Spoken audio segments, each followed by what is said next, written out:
அஸ்ஸலாமு அலைக்கும் welcome to சசஸ் kitchen. இன்றைக்கி நம்ம ஸ்டஃப்டு வெண்டைக்காய் ஃப்ரை பண்ண போகிறோம். அதுக்கு தேவையான பொருட்கள் பார்த்துடலாம். இன்றைக்கி நான் 1/4 கிலோ வெண்டைக்காய் எடுத்திருக்கேன். இதை கழுவிட்டு மேலேயும் கீழே கட் பண்ணிவிட்டு இந்த மாதிரி நடுவில் கட் பண்ணி எடுத்திருக்கேன். இது 1/4 கிலோ வெண்டைக்காய். 3 டேபிள் ஸ்பூன் கடலை மாவு, உப்பு தேவையான அளவு, 1/4 tablespoon chaat masala, 1/4 tablespoon மஞ்சள் பொடி, 1/4 டேபிள் ஸ்பூன் மிளகாய் பொடி, 1/2 டேபிள் ஸ்பூன் கரம் மசாலா பொடி, 1 டேபிள் ஸ்பூன் சீரகம், இது 4 பூண்டு 1 பச்சை மிளகாய் இடித்து வச்சுருக்கேன், 1/2 டேபிள் ஸ்பூன் மல்லிப்பொடி. இவ்வளோ தான் தேவையான பொருட்கள். வாங்க செய்ய ஆரம்பிச்சிடலாம். நான் ஒரு பவுல் எடுத்திருக்கேன். இதில் 3 டேபிள் ஸ்பூன் கடலை மாவு சேர்த்துடலாம்.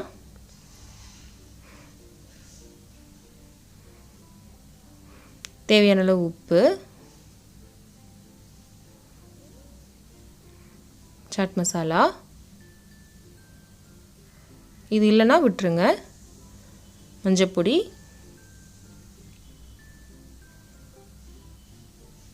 மஞ்சப்பொடி, மிளகாய் பொடி,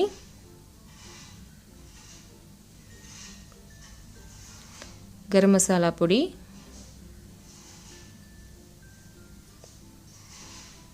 மல்லிப்பொடி, அப்புறம் பூண்டையும் பச்சை மிளகாயும் அரைச்சோம் இல்லையா, இடித்து வச்சுருந்தோம்ல, அதையும் சேர்த்துடலாம்.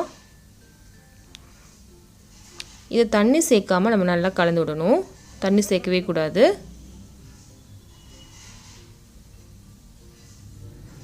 இது எல்லாமே கலந்து விட்டணும். இங்கே பாருங்க, நல்லா கலந்துட்டோம். இப்போது நான் வெண்டைக்காய் எடுத்திருந்தோம் இல்லையா, அதில் நடுவில் கட் பண்ணியிருந்தோம்ல, அதில் ஸ்டஃப் பண்ணணும். இந்த மாதிரி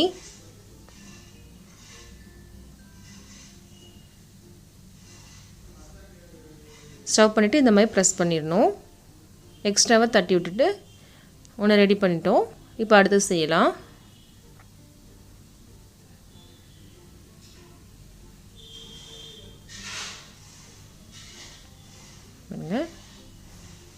முடிஞ்ச அளவுக்கு நம்ம ஸ்டவ் பண்ணணும்.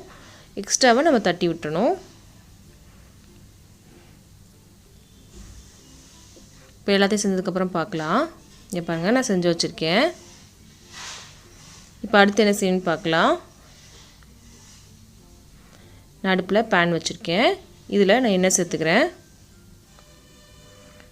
நான் இன்றைக்கி சீரகம் சேர்க்கலை. சீரகம் சேர்த்தினா ரொம்ப நல்லாயிருக்கும். என் குழந்தைகளுக்கு சீரகம் சேர்த்தா பிடிக்காது, அதனால நான் சீரகம் சேர்க்கலை. இந்த டைமில் நீங்கள் சீரகம் சேர்த்துக்கோங்க.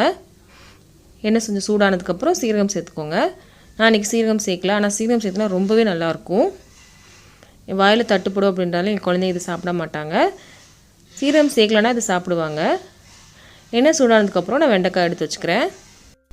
நீங்கள் சீரகம் சேர்த்திங்கன்னா சீரகம் சேர்த்ததுக்கப்புறம் வெண்டைக்காய் சேருங்க.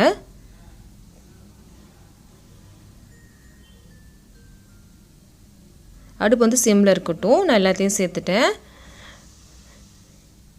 ஒரு மூடி போட்டு மூடுறேன். எல்லாத்தையும் கவர் பண்ணாமல் லைட்டாக ஓப்பன் பண்ணி வைக்கிறேன். இப்படி 5 நிமிஷம் வரைக்கும் வேகட்டும். 5 நிமிஷம் ஆயிடுச்சு.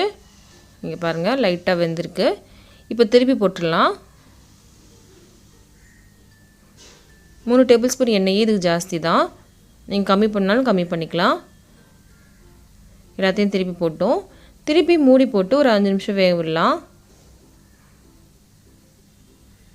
5 நிமிஷம் ஆயிடுச்சு. நல்லா வெந்துருச்சு. இப்போது 2 நிமிஷம் வரைக்கும் இப்படியே வேக விடலாம்.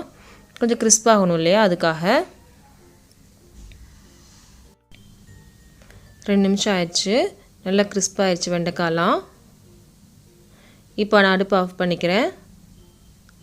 ஆஃப் பண்ணதுக்கப்புறம் ஒரு பிளேட்டுக்கு மாற்றிக்கிறேன். நான் மாற்றிட்டேன். அவ்வளோதாங்க, ஸ்டஃப்டு வெண்டைக்காய் ஃப்ரை ரெடி ஆயிடுச்சு. இந்த வீடியோ உங்களுக்கு பிடிச்சிருந்துச்சு அப்படின்னா கண்டிப்பாக லைக் பண்ணுங்கள், ஷேர் பண்ணுங்கள், கமெண்ட் பண்ணுங்கள். மறக்காமல் இந்த சேனலை சப்ஸ்கிரைப் பண்ணுங்கள்.